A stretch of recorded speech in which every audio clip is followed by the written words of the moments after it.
For aggregate demand, we need to figure out what is going to shift the aggregate demand curve. But first, we have to understand what it is. So the aggregate demand curve is going to show the relationship between the quantity of real GDP demanded, how much we want to buy at every price level.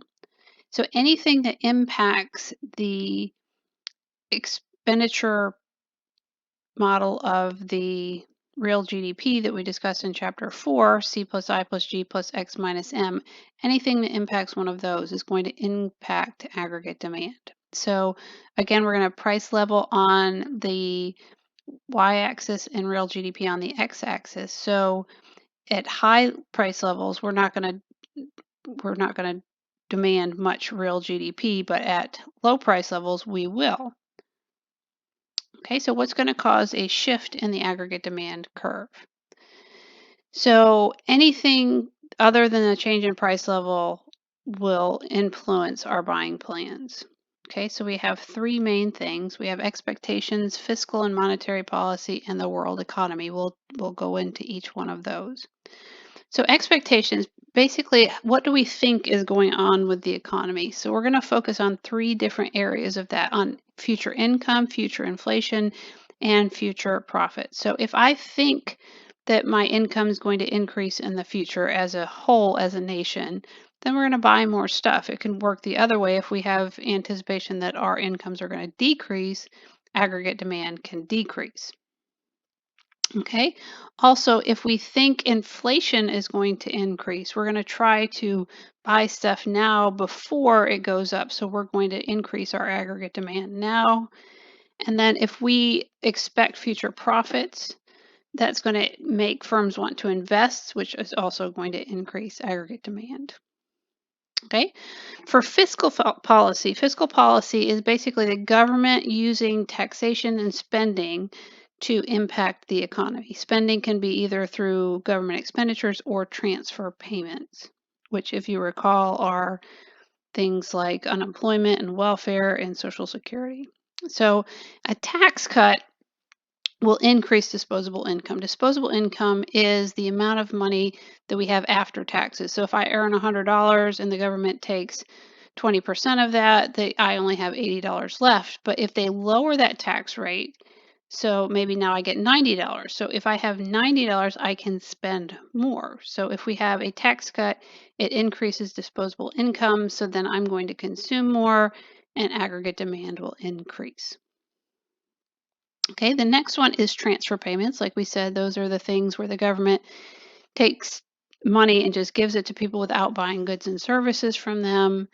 Unemployment, Social Security, welfare, disability, all sorts of things. So if they increase that, then we will have an increase in disposable income. If we have an increase in disposable income, consumption increases, aggregate demand increases. And then the last component of the fiscal policy is government expenditure. So that's just directly part of aggregate demand. The C plus I plus G plus X minus M, the G is a government expenditures. So an increase in government expenditures increases aggregate demand. Then we have monetary policy. Remember, monetary policy is the Federal Reserve. Okay, so they're going to change the interest rate by adjusting how much money is out there. And so if they want to increase aggregate demand, they're going to lower interest rate by increasing the quantity of money in circulation. Remember, we learned about that in Chapter 8. They're going to buy government securities to increase the quantity of money. So that cut in interest rate says, okay, now I can go buy more refrigerators and I can buy more cars. Investment will increase because, remember, purchases of new homes is part of investment. So a lower interest rate, I'll be able to buy more new homes. Firms will be able to invest more in capital and in increases in inventory. So if the Fed lowers the interest rate, aggregate demand will increase. And then the last component is the world economy. So the world economy is broken into two different sections.